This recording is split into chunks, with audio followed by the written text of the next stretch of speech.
Thank you so much for staying with us, everyone. Let's get talking about this matter. Chief Robert Clark is here with us, a senior Nigerian lawyer on this matter. I asked him on a moral issue, whether or not they will be stepping down or reconvening the House. But you heard some of the responses we got from him. But largely, what could you deduce from these conversations about these issues of allegations back and forth? Morality comes to play, isn't it? Well, morality comes to play, but I am baffled that the totality of all the statements made by the Chief Whip is trying to defend the indefensible. Allegations are being made within the same circle. This is not a third party who is making all these allegations.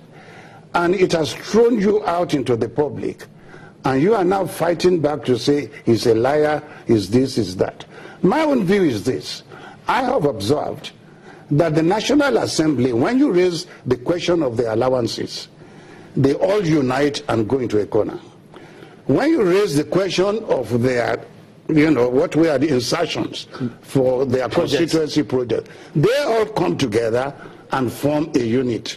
And that's what he's trying to portray, that the majority of members are behind the speaker. Oh yes, of course.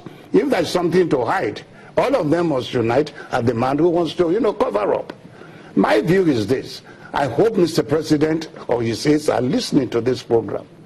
I would suggest that Mr. President should institute a judicial commission of inquiry to look into the total aspect from 1999 to date, how much the National Assembly have voted in relation to appropriation for their constituencies projects, how much of this have been, done, and, possible, anywhere the monies are, or anything, then the government should be able to get it back for us. Because we cannot continue to be listening and hearing this thing from the highest council of the country.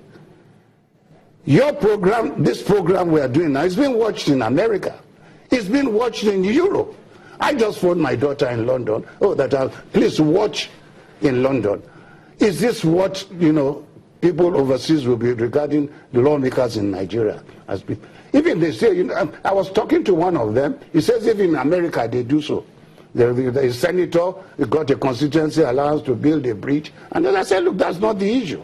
There's accountability in those places.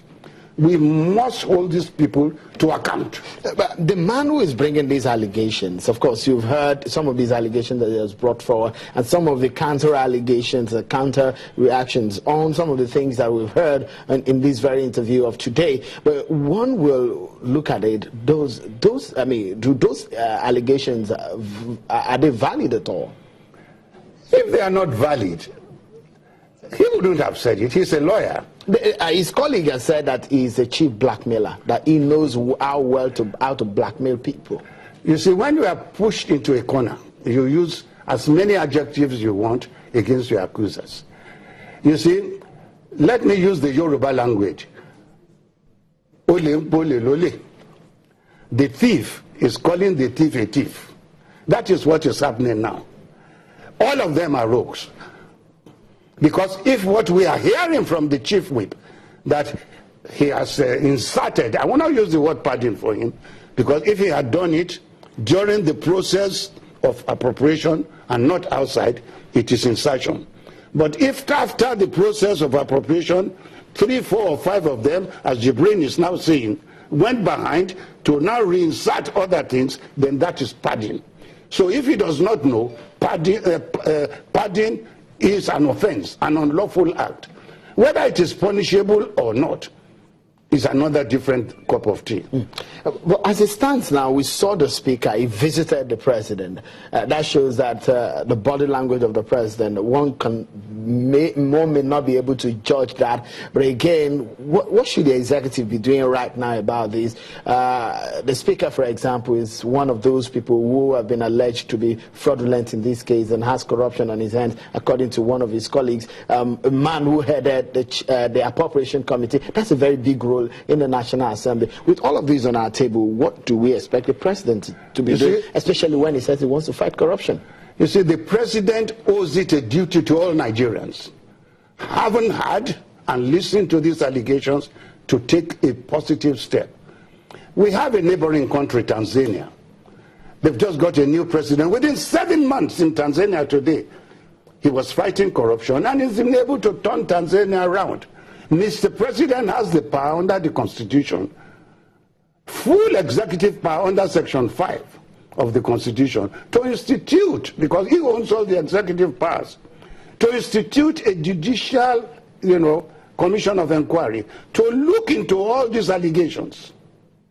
Do not allow them to blindfold us by saying they are going to look into it. No. Every Nigerian deserves to know what is going on in the National Assembly. It brings another issue of trust in the National Assembly. What do you think may be happening in 2017 or later this year when the 2017 budget is brought to the fore? You see, if nothing is done now on the 2016, this thing will continue.